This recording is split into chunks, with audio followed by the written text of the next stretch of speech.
All right. Well, hello. First video lecture that we're preparing here in 2021. I wanted to make sure it's going. It is good.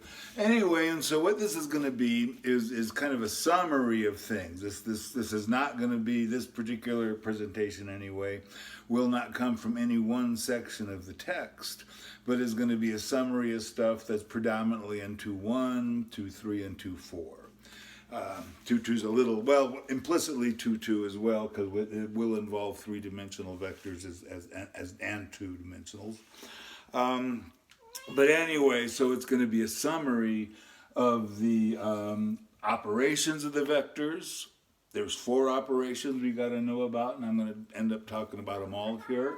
And also to establish some notation or to reinforce the notation and what I do, which is mainly similar to what the book does, but it takes just a little bit of commentary. All right. Anyway, so this is what we have. Anyway, by the way, you can see my board is not huge, and so it's not an optimal situation. But if you maximize your screen, I think you can see what's going on. I hope. Anyway, so notation for vectors, again, it's either going to be 2 dimensions or 3 dimensions. And, putting them as lists is, of course, the way we talked about the other day in class. And then to get a little bit ahead logically here, but not really because we've already done this, we can, of course, also write them in terms of the basis vectors. And that'll actually turn out to be very helpful for us today. Anyway, here's notation that I don't think I introduced, but sometimes I will. We talk about, here, 2-dimensional vectors belong in 2-dimensional real space, R2. And in 3 dimensions, it's R3. Scalars are in just plain old R, right? 1-dimensional real numbers.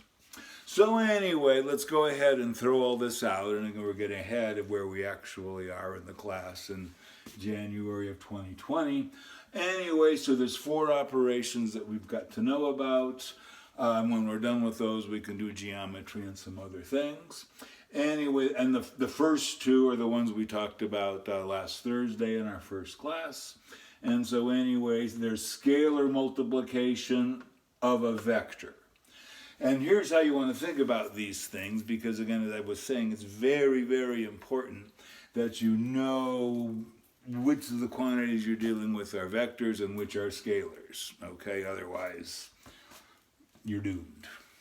Anyway, so it's a rule. It takes a scalar and a vector and produces a vector. So kind of think about it as an input-output machine. The inputs are a scalar and a vector. Its output is a scalar. Okay, and we'll, of course, see the definition again in a minute. The other one we saw was vector addition, number 2.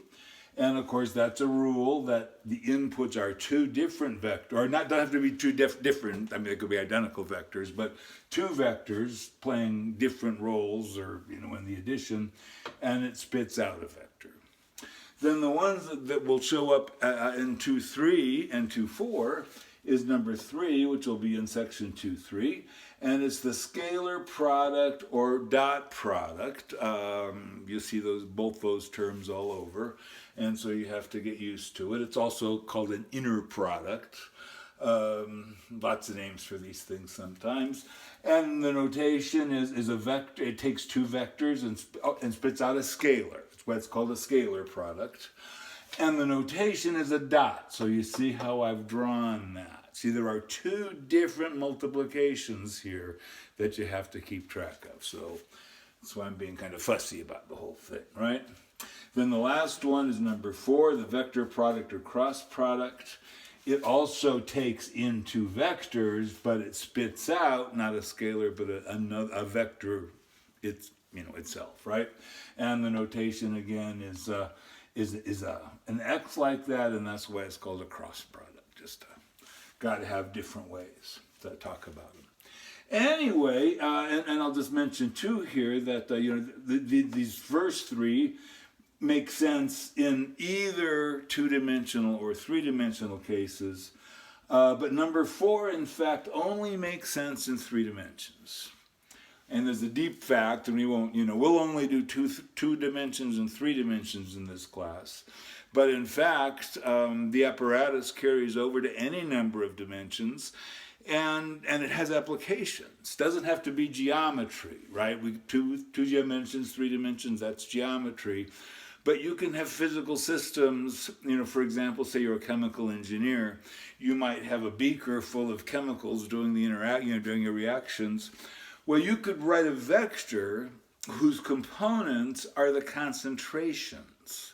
And, you might have 5 chemicals, 10 chemicals, or even more, and you can build 5 or 10 dimensional vectors for that. So all this stuff does carry over. But an interesting thing is, the cross product only makes sense in 3 dimensions, not in 1 or 2, not in 4, 5, 6, and from so on and there. So it's kind of a mysterious thing. Anyway, so that's what we're going to do here. Right. So the trick here, we're going to define these things geometrically. You already know what 1 and 2 are, but I'll go over it again, and then once we have the geometric definitions, then we'll use the basis vectors, the I, J, K, to find algebraic expressions for it. All right. Yes. So anyway, you can always get the first screen written up here, the first board written, but then you got to wait for me to draw them again. Anyway, so now here's a technical thing which turns out to be really important, and so it's a sort of thing I talked about a little bit in class the other day, but let me go ahead and talk about this. So this is very important. It's a simplification, but like I said, it's not a simplification that costs anything. I'm allowed to do this, so let's think about this. Okay. Now,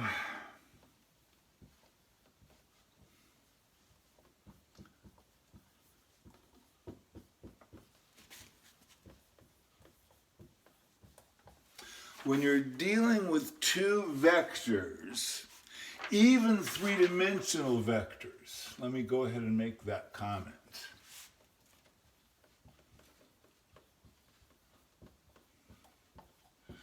Let me get this written up here. You can assume that the 2 vectors, that the vectors we're working with,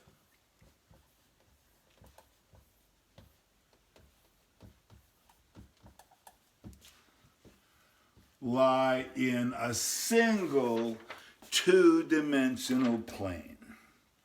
All right, and this is it's a simple geometric fact. You should convince yourself that it's true, because it isn't. Because it's easy to see. The idea is this. I mean, if I have any 2 vectors, I can, of course, draw them on the board as we've seen. There might be vector V, and say here might be vector W.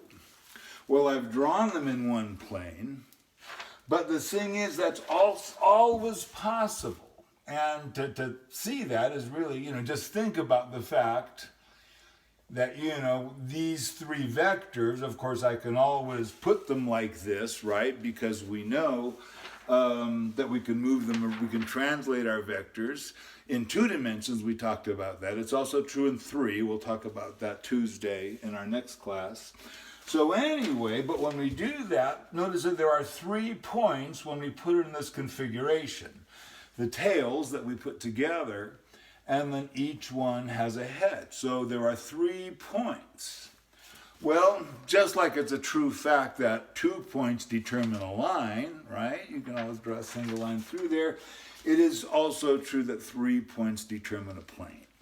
And you could think about that because, any 2 determine a line, and then, and those are 2 lines, and the intersections of them are a plane. And you really can't think about the geometry. Like, if my arms are 2 vectors like this, and, the tails are in the center of my chest, and if they're like this, then this is the plane they're in.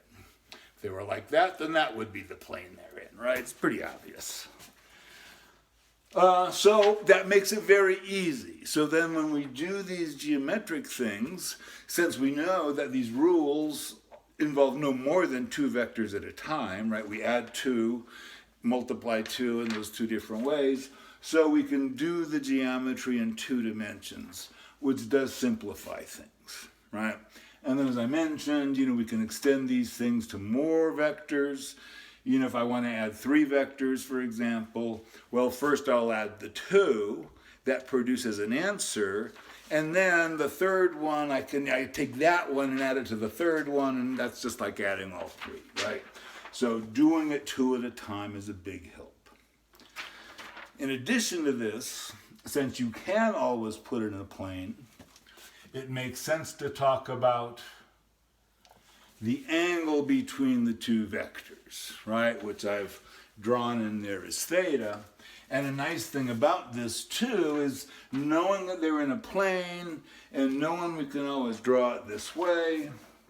Notice that we can always make the assumption that the angle theta is between 0 and pi. All right, and as we'll see, and probably most of you know, the dot product will give us a convenient way to determine that angle, or to think about what that angle is. All right, so anyway, all that stuff up till now, we'll get a little bit theoretical here. This thing, got to think about this. This is really important though, because it does help, with where we go from here. All right. So anyway, then, let's go ahead and first dispense with the easy operations, the one we've already seen, the addition and the scalar multiplication. So real quickly. Oh, and by the way, you'll begin to see here too how bad of an artist I am. And this is why I was saying it'll be convenient to use the pictures that are in the book when we're doing our Zoom meetings. Okay. So anyway, so number 1, scalar multiplication. I do get lazy on the board and use abbreviations. Hopefully you can figure this stuff out. Anyway, again, a little bit of notation. Like I said, the book,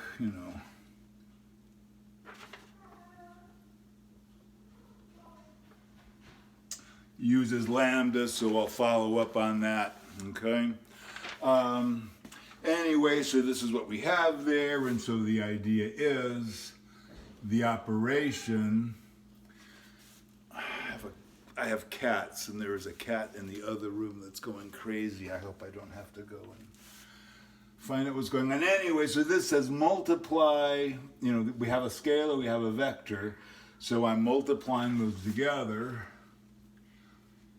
This then spits out a vector, which is that whole thing in there, right? In fact, maybe let me go ahead and write it this way. I'll go ahead and put my vector mark over both of them. That says that product lambda v is one vector, right?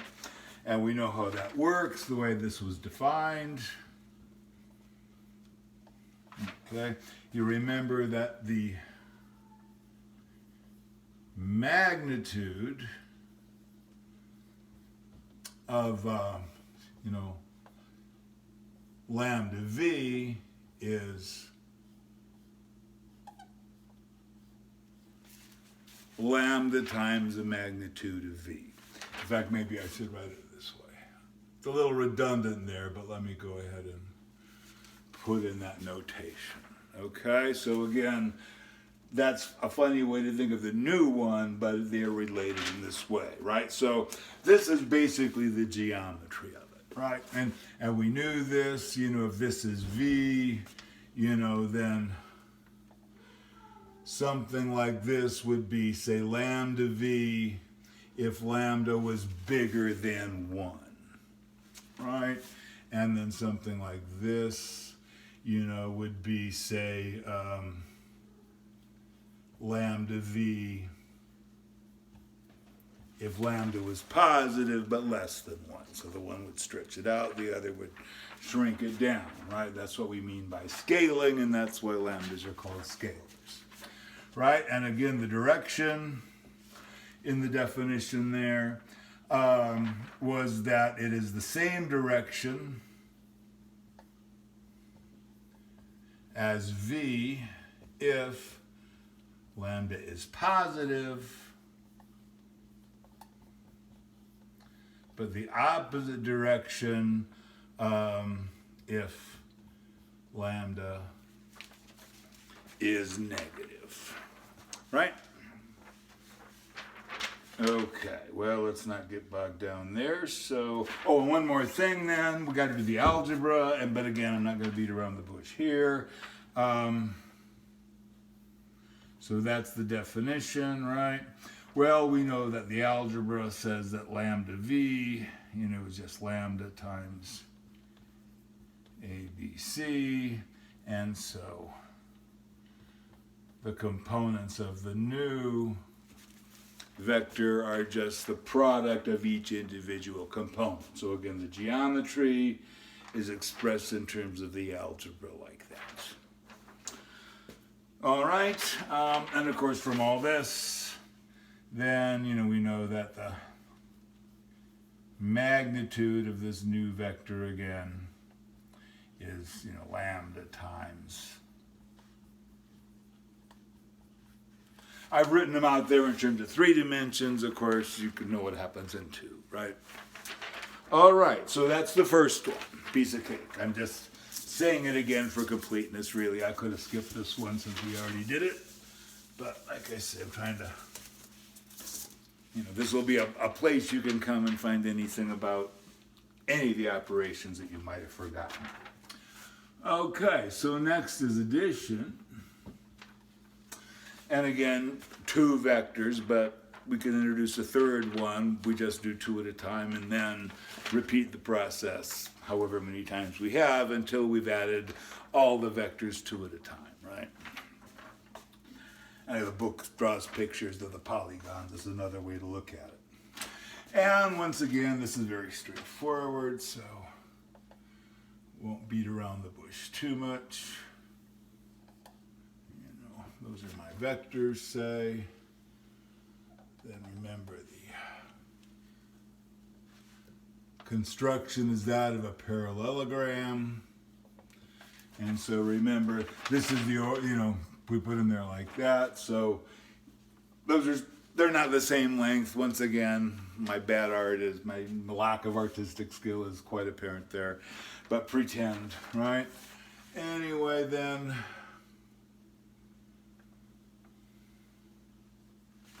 the sum, v plus w, which by the parallelogram construction has got to be the same as w plus v, right, is the vector that points along that diagonal there, right?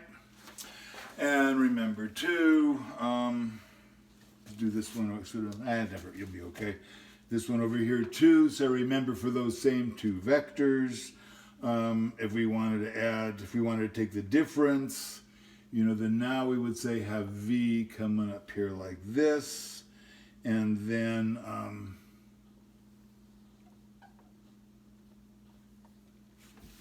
can you see the negative w would be over there like that, right? So this one here, let's see. No, I'm sorry. See, I'm botching this already. Yeah, I didn't draw that right. Yeah, I was gonna say, I'm almost gonna say I'm not gonna try, but let me try one more time. So anyway, here's my v. Let me get this out of the way here. Right, there's my negative w. So what that other one should have been first was this one. That's the same as v, right? So there's my one, which would say be v minus w, right? And that's the same one that if w is still over here like this, then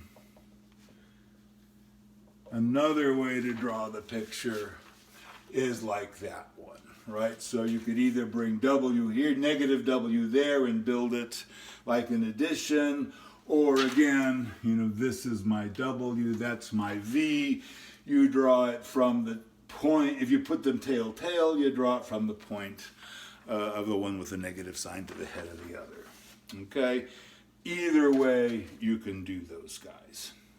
That's the geometric definition for addition and subtraction. Okay? Now, from all this, remember,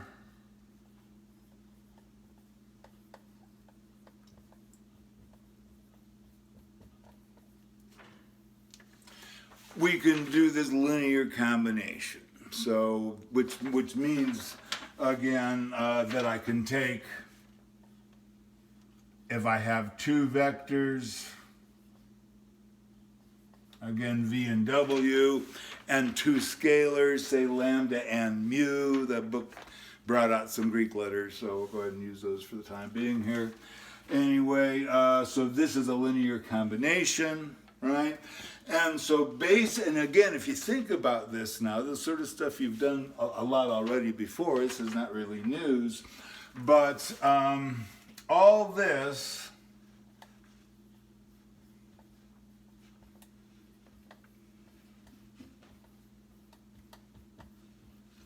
is really what motivates this business about these bases, being able to use these basis vectors and write out any vector as a linear combination of basis vectors, right?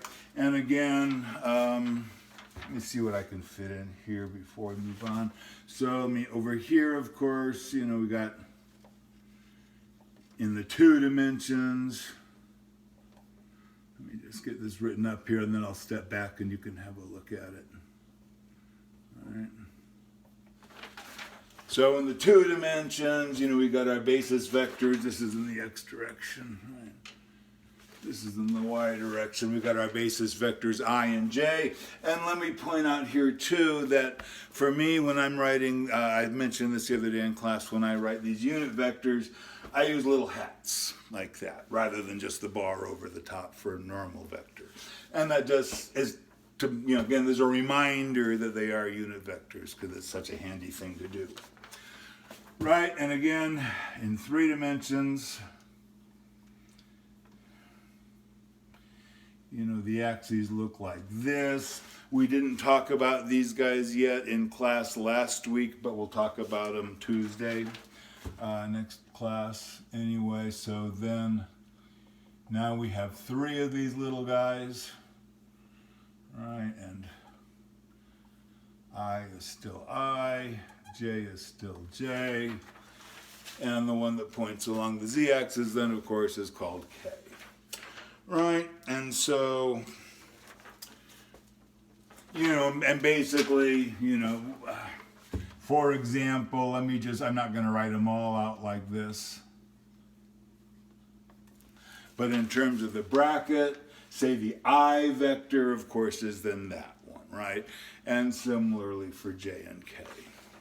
So that means that it makes sense to say things like, V is, AI plus, say, BJ plus C, little c, say, K, and maybe W, we'll use caps for its components. You could use different things, right? But just, it's supposed to be a capital C here, right? So all of this allows us to do that, and then that actually makes the formulas for the addition quite clear, right? So then, again, the new vector we get in these components is then, of course,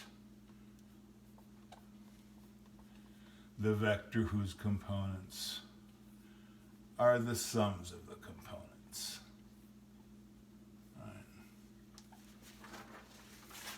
All right. So that's vector addition. Right, and yeah, all that Yeah, stuff that we've done. I got one little bit more to say, but I'll go ahead and erase the board here and get it up there. These are pretty easy. In fact, let me see. Let me just get rid of this. Well, but I'm almost done. So just real quick before we move on. When we do these things, as mathematicians, we should think about what kind of properties these operations will obey, right? So that we can do our calculations with confidence. So from the geometric definition, again, the parallelogram, property,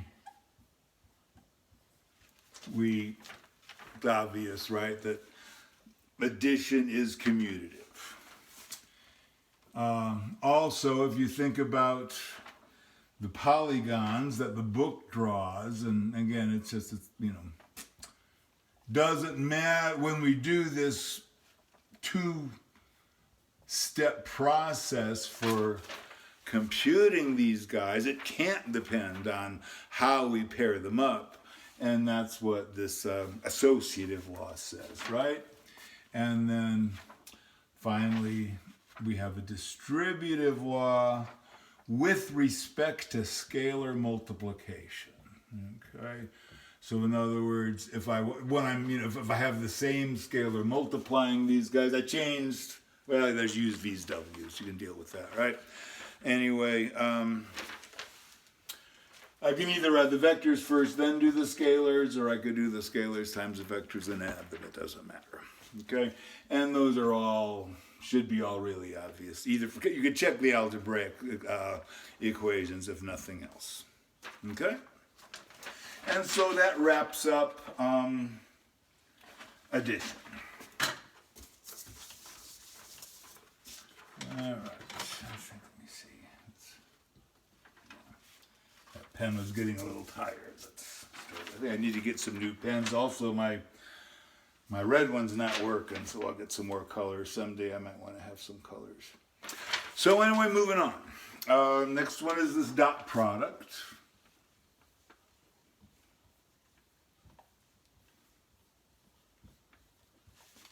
Okay. Again, sometimes you'll hear the word inner product too, but don't worry about that. Anyway, so let me remind you, that we have our...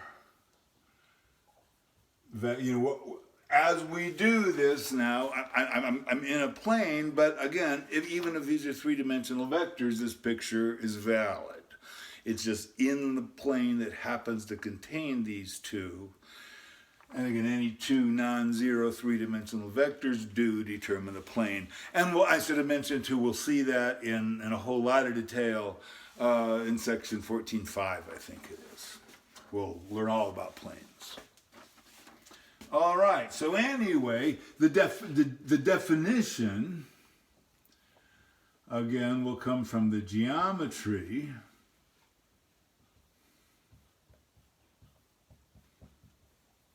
And it is this. So again, the notation we use is to put that dot there, and you have to put it there. No leaving these things out.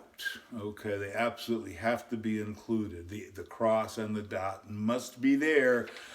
Otherwise it's nonsense, right? So if you ever write, something like this on a test, say that I'm grading for you, it'll have an X through it, all right? Because as far as we're concerned, you can't write V times W right next to each other like that. It just doesn't mean anything. You've got to have either a dot or the X. All right? And anyway, the definition is this. So it's given in terms of the magnitudes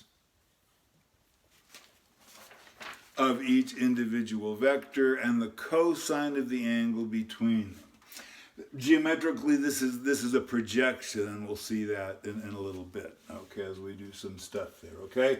So again, this is what the definition is, as far as my presentation is concerned. The book does it in the other order, and it really doesn't make that much difference. It all comes out at the end. I find this a little more intuitively satisfying. Okay, anyway, while we're here again, let me introduce some notation.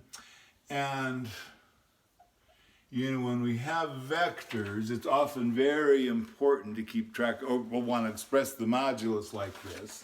And this is the notation as introduced in the book, and that's the correct notation, but it's pretty awkward, right? And so it's convenient to denote by the magnitude the same letter as the vector, but without the vector indicator, without the overline, overbar, okay? And that's another reason that you gotta have the bar over the vector when you're writing it down. All right, so anyway then, like I said, it's just very convenient to be able to do that. Many books do. I don't know that our book may, I'm not even 100% sure, but it's just really, really useful to do that, okay? And you can generally figure out what's going on. So anyway, hang on, okay, I'm going to do that one. Yeah, so let's look at this a little bit here. Okay, so like I said, the geometry of this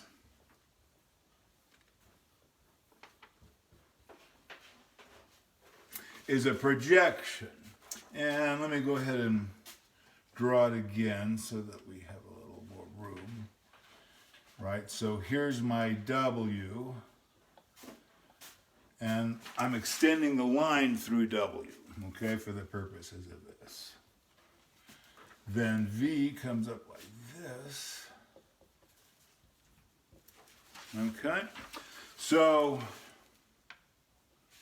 the projection involves like a shadow. Say you had a light beam coming in perpendicular to this line, then the projection is going to involve basically the shadow of that vector. So I'm projecting V into the direction of W. And in particular, obviously, you know, this length right here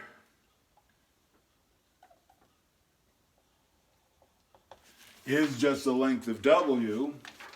And this length here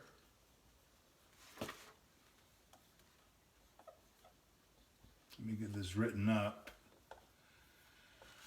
Following the notation in the book, V sub W, index W. And that means, like I said before, sometimes 3 lines means defined to be. Say the projection of V, well, along W or along the direction of W, you know, it gets a little, you might hear either way, okay? So anyway, then you can see that the dot product, one way to write the dot product then, is exactly the length of W times the projection of V along W. Okay, so again, and what this is telling you is that the dot product measures kind of how parallel things are, how similar their directions are. And we'll see, spoiler alert, the cross product will be the other way around. Anyway, so there you go with the picture, okay? This property turns out actually to be very, very important here in finding a property for this, which allows us to find a formula. Now, again, the book starts with the definition of the formula, and that's fine, but again, intuitively, I like the geometry. And now we can use the geometry to derive properties here, which then we'll use to derive that formula, to show that they have to be the same. All right. So again, let me just draw this picture here. So once again,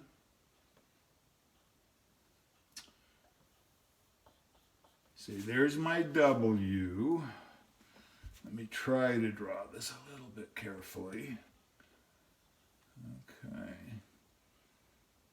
Okay, and there's my V. Now let's say I have another vector here. Call that vector U. Okay? And so, hang on. Let me move this W. So you're not taking notes. You don't have to worry about this. So let me write W this way. Okay? And then this vector here is U plus V, or V plus U. Well, the thing is now, if you look at this,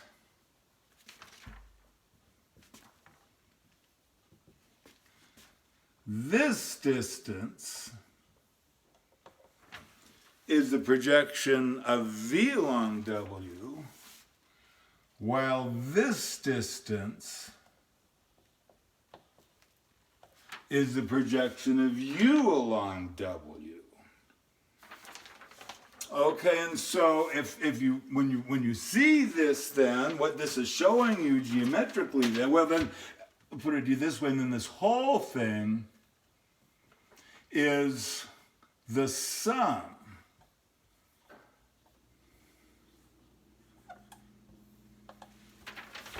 of V plus U along W. Okay, that just follows from elementary geometry, having seen that, at least here in 2 dimensions. Remember that, we'll come back to it in just a second. But this tells us then that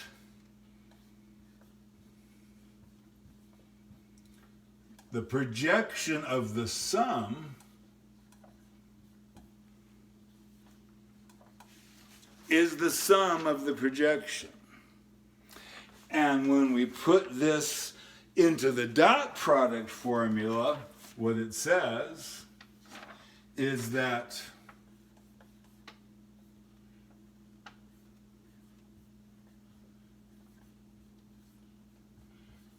the dot product is distributive. Okay? And that's a rather nice argument, I think. Anyway, so it really does follow from this, okay? Again. And that really does prove that it's true in 2 dimensions. Now the thing is, and here it gets a little tricky.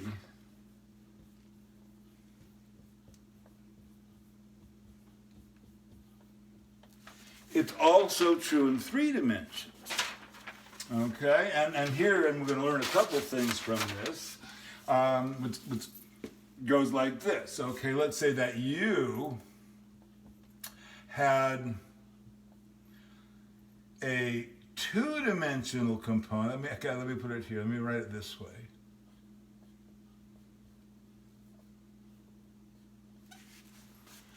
A part parallel to the plane. I should say W. This should be W. Yeah, you're not taking notes. I'm used to it. Feels like I'm giving you notes in class and that you're trying to write this down, but you're not, so it's easy. Anyways, let's put it this way. So again, W has a parallel part and a perpendicular part to the plane that contains, actually, no, I was right the first time. It was U. Yeah, that's right, my bad. So, it was on my notes. I don't know why I did that. Right, there we are. So, U has 2 parts, one in the plane, one perpendicular to it. But now when I take the dot product, notice this one, that since, let's say, U dot W, again, remember, is U W cosine theta, right? If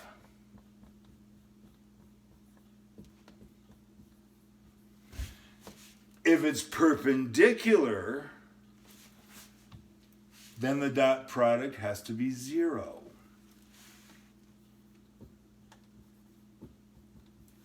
Right? So the parallel part obeys what I said here because I derived that in 2 dimensions, but because of this, if there's an extra part to u that's not on the plane, it's not going to contribute here, so the formula still holds.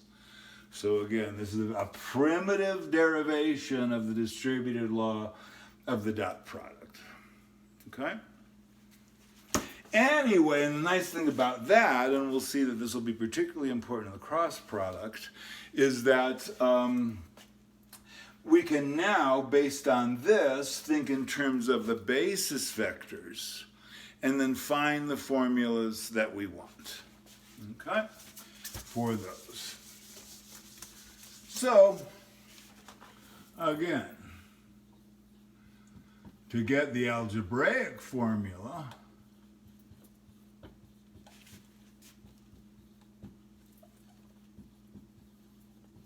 consider the basis vectors. And so, I'm just going to write this down because this is pretty obvious and you've undoubtedly seen this before. The dot product between the basis vectors is easy to understand, right? Except when I write it down wrong. I'm trying to go too fast. Here's what I'm doing. I'll slow down. They're all unit vectors, right? So when you take the dot product, with themselves, you're always going to get 1. That's an interpretation of the dot product, right? We'll see that. We'll see that in class when we do 2, 3 there, but I'll just let it go for now. The dot product vector with itself is its magnitude squared. They're also perpendicular to each other, right? So if you take the dot product of them with each other, those are the ones that are 0. Just got the formulas backwards, right? Anyway, so that much is, it just follows from the geometry, right? Because of that cosine theta term. That's from the cosine theta term. That's from the normalization, call that normalization, the fact that they're made to be 1. The magnitudes are made to be 1, right?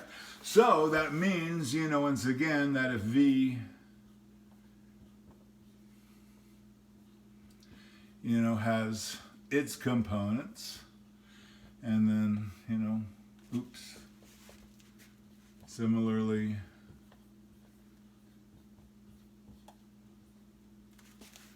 W has those, then we can now find a formula for V dot W just by using the distributive property that we were able to prove from geometry on the previous board.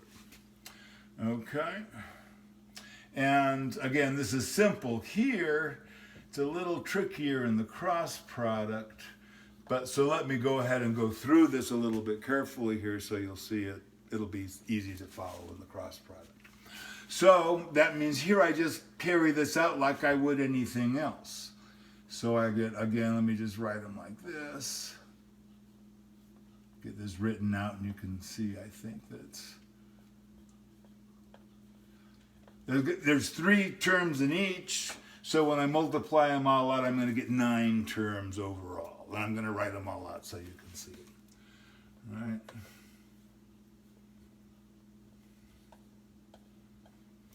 All right, so these are the ones that you get from this term hitting each one in turn. Right? And now we'll just do that for each one.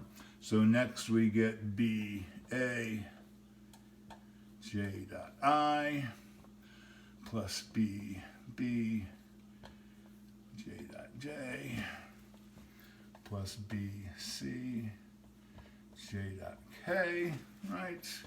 And then lastly, CA, K dot I, CB, K dot J, and CC, K dot K. Right? Well, based on what we did up there, this is 1, this is 0, this is 0, and so forth. It's symmetric, so j dot I is the same as a dot j. So that goes to 0. Once again, this goes to 1. All right.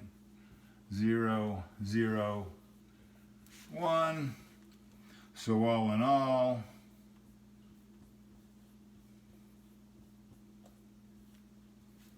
the formula for the dot product is the sum of the products of the corresponding components. X component, y component, z, right? Which also means what I was saying to you before was true, right? That if I say computed the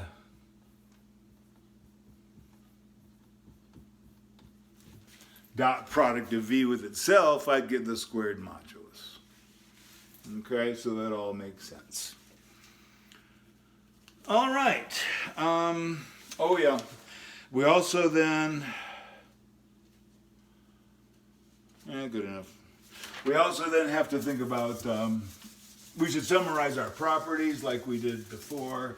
So just real quick again before we carry on and finish and get to cross products. I knew this was going to be kind of a long one, but it's nice. You guys can take your time, and it's also, you know, in class I'd have to be worrying about running out of time, but I can just do this, you know, until I'm done. So that's kind of nice. Anyway, so one thing which is pretty, except that's not right.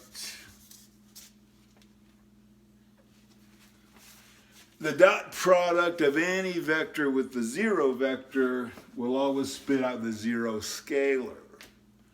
Okay? That's obvious from the formula and also from the geometry, either one.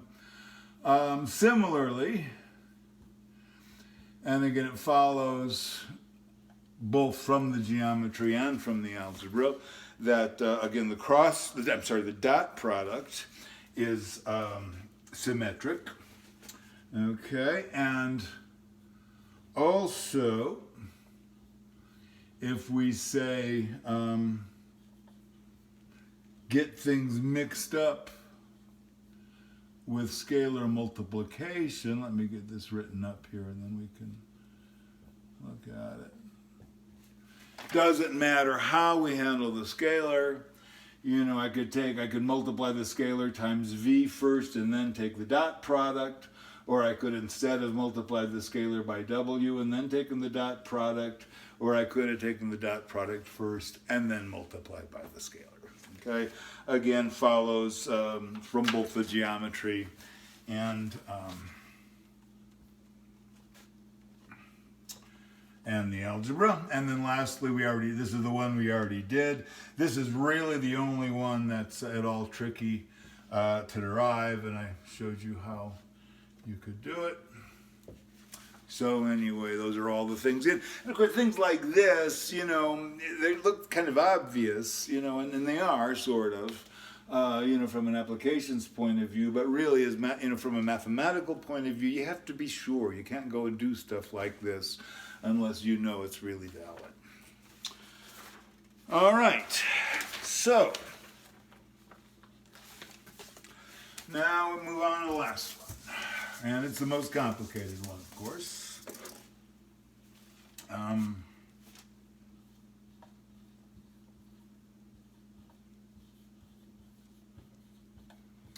cross product or the vector product. Okay, so here's the, and like we said, the notation is this. So anyway, well, the definition geometrically, once again, comes by specifying its magnitude and direction. It's a little trickier anyway, not too bad. So first,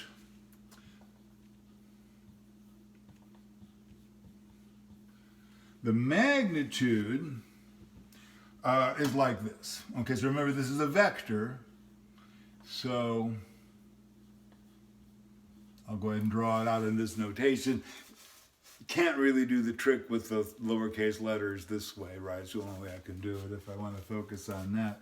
I'd want to give it its own name if I was going to do much with it. But anyway, this is the point. The definition is this.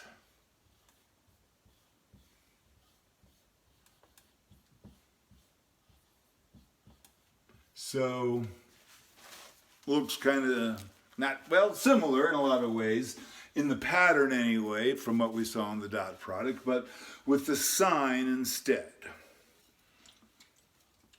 Now, as I mentioned, you can think of the dot product as measuring kind of how parallel they are. The bigger the dot product, the more parallel they are. In fact, that's the largest the dot product can be, is when they are completely parallel.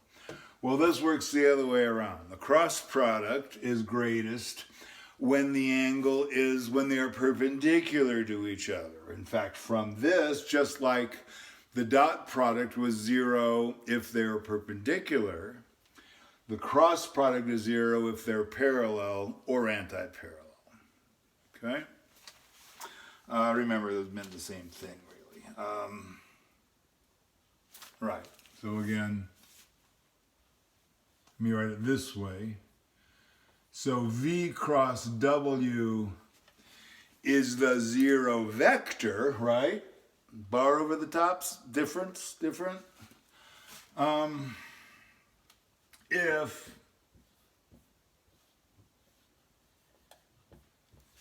V is parallel to W, right? So again, now, so you'll be asked at various times in this course to find the angle between two vectors. And so you might think, and in fact it's true, you can in principle use either one, dot or cross product. But tell you what, the dot product is way easier because it's a scalar. So there it is. Word to the wise, somebody asks you to find the angle between two vectors, use the dot product, not the cross product. All right. Okay, and now, well, the direction here, you know what, I'm not going to beat around the bush here. I'm just going to state this, and then I'm going to say, if you don't know what I'm talking about, I'll tell you in class next time. Okay? Anyway, the direction is this. So, first off, okay, let me put it to you this way.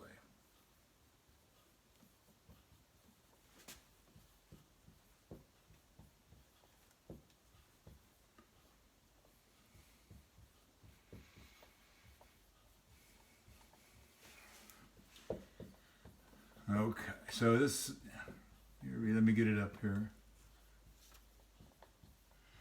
So I'm talking about the plane that has the two vectors, which we all know about.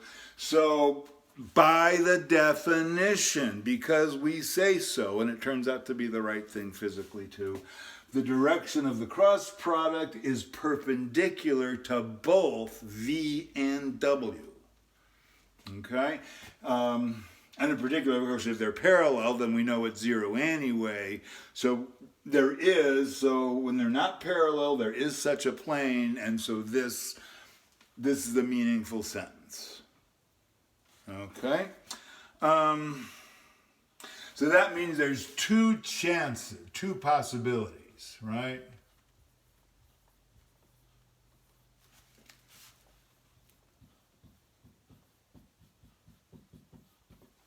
If you have the plane, so again, I can't draw things, but let me do a little bit here.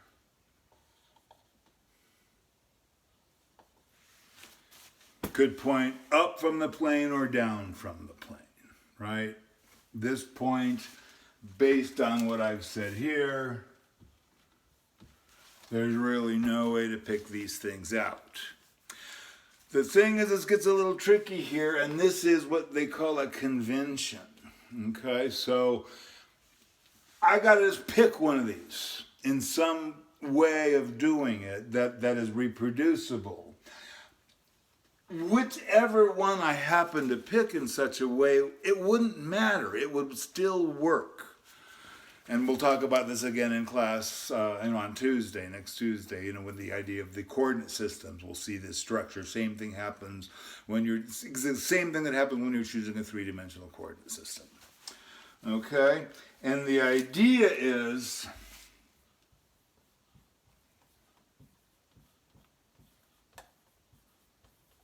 we have to use what is called the right-hand rule. And the choice, the convention, is the right part. All right, and again, in the West, we tend to, be kind of right chauvinists. And so that's how it goes. And anyway, then, the rule goes like this, and you pretty much just have to put it in words.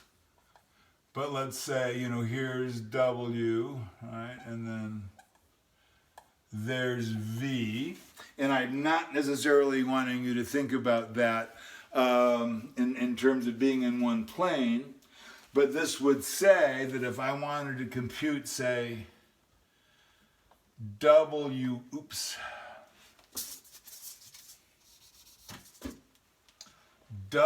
cross V, what I would do is I point the fingers of my right hand in the direction of W. So what I'm trying to indicate with this picture, say, let's say that they're supposed to be in the horizontal plane, okay?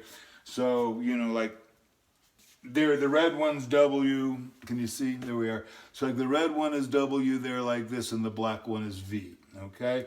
So I'm going to take the fingers of my right hand, put it in the direction of the first one, W, such that the fingers of my right hand naturally wrap toward V. So that's the picture. And again, it's in the book, Pictures in section 2.2, you'll see that, okay? And you could do a left-hand rule, but we don't. We use right-hand coordinate systems, we use the right-hand rule to go together, okay? So just the way it is. There's a little bit of technicalities keeping track of some of this stuff geometrically because of this, because there are two different ways to make these coordinate systems. Pretty much everybody uses right-hand coordinate systems anymore. Back during the Cold War, it was kind of funny. The Western books would use the right-handed ones, but the Soviet books were often left-handed. It was like they were just being contrary. Anyway, so there you go. So that's the definition. And that's a geometric definition. There's no other really way to put it. The definition doesn't really tell you anything about the physics. But there's a lot of physics here, and we'll see a little bit of that down the line. Not too much, but just a little bit here and there. Anyway, so for one thing,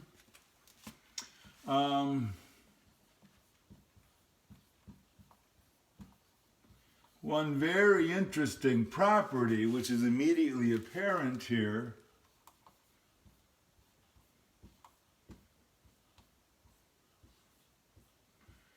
is that in contrast to everything we've seen so far today, the cross product is not commutative. In fact, it's anti-commutative.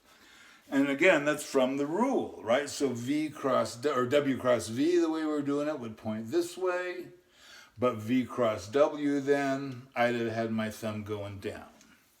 Okay? So, different kind of property that's going on here. All right? It represents different kinds of physics, too, as a result. Right? And this too, by the way, it makes a comment, that cryptic comment I made at the beginning, about how this can't work in any other dimension. Oh, right? If any two vectors give us a plane, and only in 3 dimensions will there be a unique direction perpendicular to that plane. So the cross product really only makes sense in R3, which is kind of a mysterious thing about physics. All right? So anyway, because again, you guys know torque and things like angular momentum, kind of things like that are cross products. We'll see that down the line. Okay. All right. Anyway, let's just go right ahead and charge right into finding a formula from the basis vectors. Okay, I'm going to need plenty of board for this, so let me clear that out. Okay, so once again, well, first let me say this. Okay, actually, I got a little bit to say first. So we can work out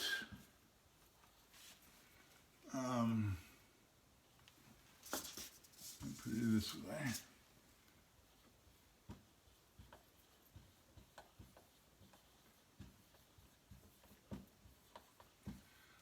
Just like we did for the dot product, let's use the geometry, and it's really pretty obvious when you think about everything I've said there, to find out what the cross product does to the basis vectors. Well, first, we can the easy ones, we can dispense with this.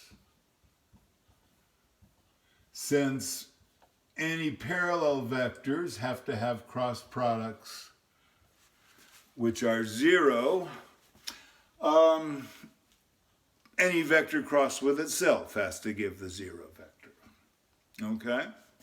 On the other hand, all the other ones are they're all mutually perpendicular, right? In fact, what I should have said, I forgot to give you a term before. Remember that we had this from the previous, for the dot product. Let me remind you of the dot product, okay? So remember this.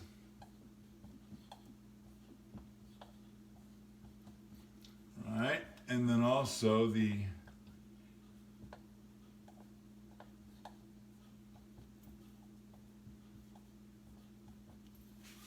those things were true. So dot products of themselves gave you 1. Dot products with the other gave you 0. That is an extraordinarily convenient thing for a basis to do.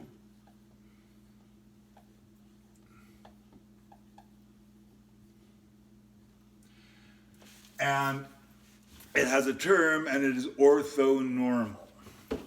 And where this comes from, and I think the book mentions this, I don't remember if we said it in class the other day. But ortho is short for orthogonal, and that's a synonym for perpendicular. It means the same thing. And then in this context, normalized means that its length is fixed. Okay? So the length has got to be equal to 1 there. So orthonormal, that's what that means, and it's a very important thing here. And you need to know the word, okay? So that's what's going on here. So anyway, that's one thing that's true. And then the other should also be pretty clear. Here's some like this. So based on, let me go ahead and draw the figure over here again. So in 3 dimensions,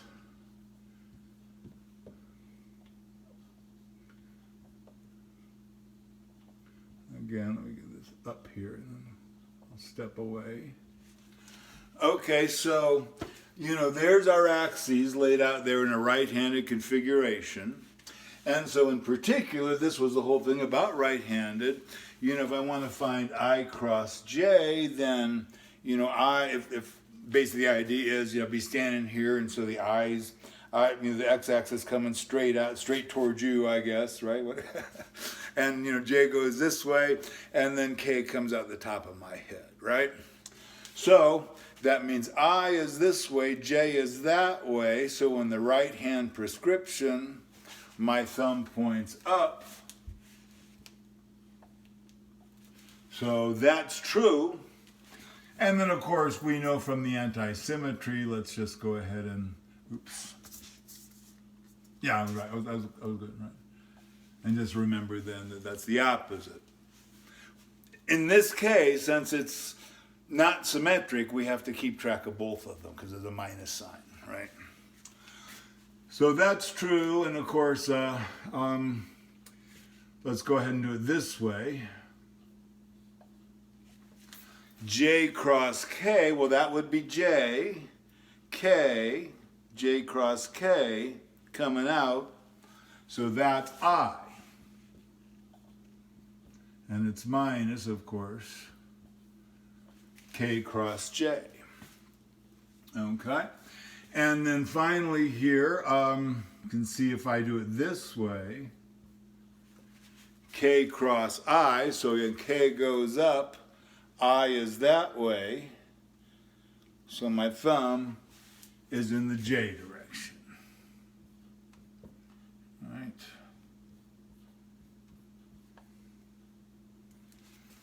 So it's easy to find the action on all of the basis vectors like that. And now we'll find a formula for the cross product by writing it out just like we did with the dot product. Okay? Yes. Oh yeah. And now this is an important thing to know. And so a convenient way to remember it is with this mnemonic device, just something to help you remember. So the idea is to put these things in kind of a ring like this, and we're going clockwise, right, as we go around like this. And then the patterns which are in this table here, in this collection of results, are reflected in this little wheel. If I want to find, well, first you just got to remember this, right, that if you cross product with themselves is always 0. So I cross J, note that if I start with the first one and I find the cross with this one, if I'm going with the arrow, like I say, so if I find I cross J, I'm coming this way with the wheel, and so that's going to give me a plus K in the answer. If I did J cross I would be going against, and I know I would have to put the minus sign in. Right? So, again, J cross K is I, but K cross J is minus I. Okay? So, just a convenient way to remember this stuff. Okay? So, that's what we know. And so now, again, let's do what we did in the dot product, this time for the cross product. And again, we'll be able to assemble the formula that we need.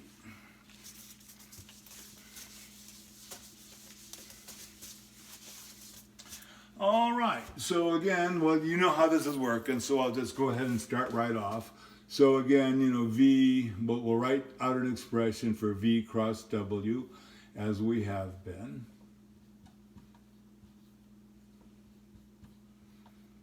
Okay.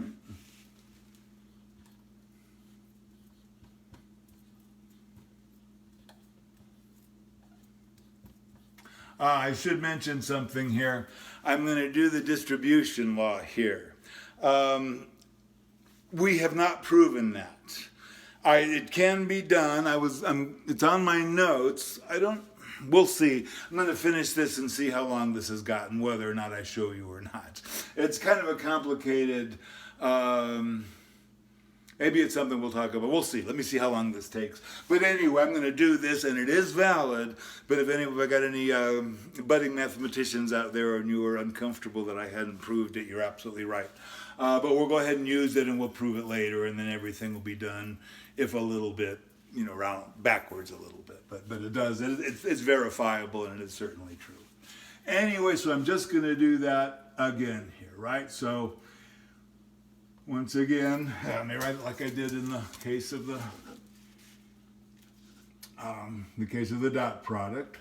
So again, it's AA, and then I cross I, right? Plus, oops, these are capitals, right? I did that wrong. There we are. AB, I cross J, plus C I cross K, right? Plus BA J cross I plus B J cross J plus B C J cross K and then CA. And again, the order is important here, right? Not the dot product didn't matter, but this time we have to be more careful. CB, K cross J, plus C, K cross K. Once again, 9 terms just like before, but it's the cross product now in there. Well, once again, but now of course it's the other way around. The diagonal ones are 0 this time. Right, and the dot product, the call that the diagonal. This would be like a matrix. These are the rows and these are the columns. The one that comes down here that have the same ones is called the diagonal, okay? So here the diagonal ones are 0 and the dot product, the diagonal ones were 1. Over here now, of course, these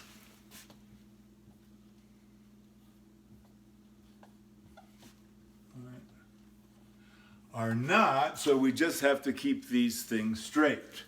Anyway, so when we're going to pull all this stuff together, and yeah, hang on, let me back this off. Let's just look at this in a minute. So we'll do this. So anyway, let's just look at these individually, right? So this one is I cross J, so that's just K, right? This one is I cross K. Well, we're going against the thing, right? So this is negative J. This one over here, J cross I, well, we know that's going to be negative K. That, of course, again, is 0.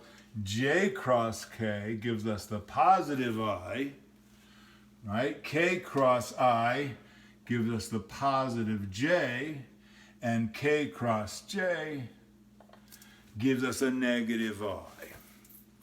So we have 3 terms over here. The I term, I term is here, there's the positive one, and here, there's the negative one. So it's little b, big C, minus, that's the positive one. It's easy to get confused. Minus little c, big B. There we go. And that's the x component. Similarly then, for the y's, the j, well, there's the positive j, so it's little c, big A, minus little a, big C. And that's in the j, that's the y component. And then lastly, then the k's 1, right, there's the positive k, so it's little a, big B, minus little b, big A. And that's the K component. All right? So that's, again, how you can derive it strictly from the geometry of the whole thing. All right? And there you go. You know, I mean, these are, well, we'll see things, and I'm not going to change the notation here now, but we'll see other ways of looking at that. Anyway, you know, you've got to know, you've got to be able to use the formula. I don't recommend that you try to memorize that.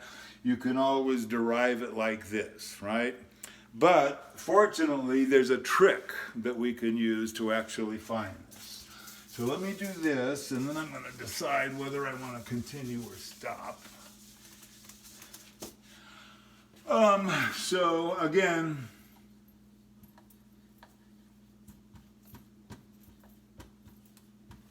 you don't want to memorize that. You don't always have notes. So this is a trick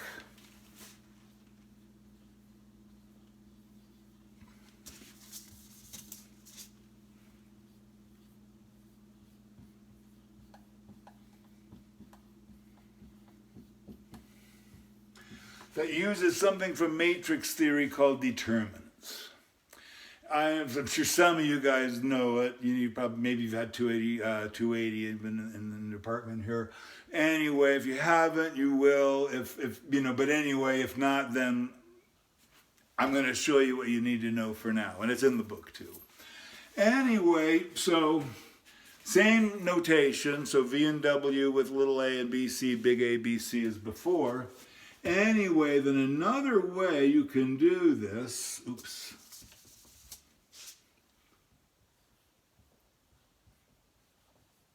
Let me get this written up here and then we'll look at it.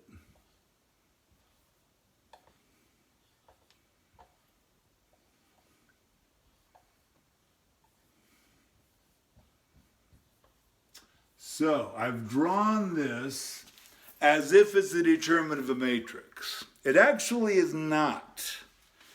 Okay, these 9 elements in here are not the elements of a matrix. The reason for that is everyone in this row and everyone in that row are scalars, but this row is vectors. And you cannot have really a meaningful matrix with different kinds of quantities in them. Okay? Nevertheless, this is a useful trick. And so it still hangs out, but it's just a trick. Okay? It's not real. It's not important for what's going on here, but it's just, I just like to make clear that it really is a trick. Anyway, so what we're going to do, we expand these in minors. Okay? And again, I'm not going to teach you that from a matrix point of view here, but this is what it means. And so the top row is what we're focusing on. And one thing I have to do, one of the confusing things here, is that we need to think about some algebraic signs as we go across the columns here. So the very first element, I give a plus. That's the rule. And from there on out, I alternate. So plus, minus, plus. Now, then the definition of an expansion of something like this in minors is what I'm going to write down here. This is equal to, let me get this up and then we'll see how I did it. Okay, so this is the term, I'm going to get 3 terms, I'm going to get a vector here, okay, because that's what that's supposed to be. So it's going to be a linear combination of I, J, K. So when I do this, there's going to be a term proportional to each one. First term is here, and notice now I have a 2 by 2. I'll show you what that is in just a second. Anyway, the way I got that for I is as I blocked out the row and the column that had I in it. And this is the part that's left, called a cofactor of I in that structure. All right, next we have a J term, and there's where the minus sign comes in. I have to say minus. And now its cofactor eliminates this and this, so we have A, C, C. And then lastly, K, we're back to plus. Its cofactor is this chunk over here.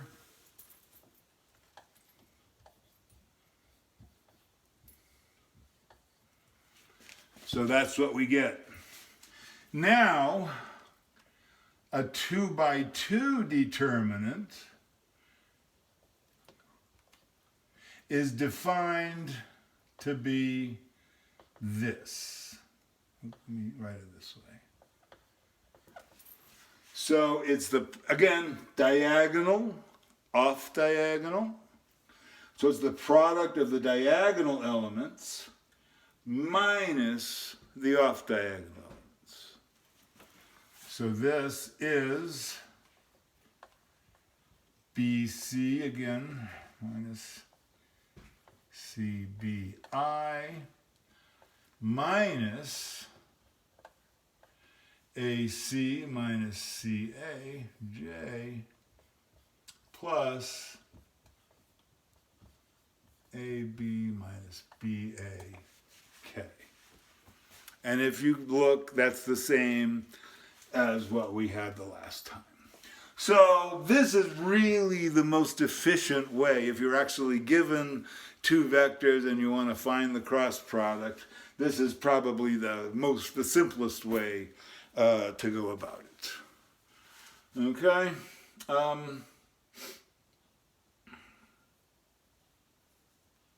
And you know what? I think I am going to stop here. I'm actually getting a little tired myself. Maybe I'll do a little short one. The last thing I was going to do, there's one more result we can do. And the reason to do it is to prove that distributive law for the cross product. But it's a little messy, and it's actually a little long, and this has already been an hour and 20 minutes, and it'd probably take me another 20 minutes, and I don't feel like doing that. So I'm just going to leave this here for now, and maybe I'll do it later. It's not something that I would test you on anyway. It's a little complicated. But everything so far, yes, let me make sure. Yeah, so basically what we did there was just to work. There's some geometry of the cross product that I'm leaving out, but again, this is long enough, so I'm going to go ahead and cut this out for now. Should be useful to you guys. All right, so anyway, I'll see you guys next Tuesday, and I'll show you how all this works. You guys haven't even seen where all this is yet. All right, bye.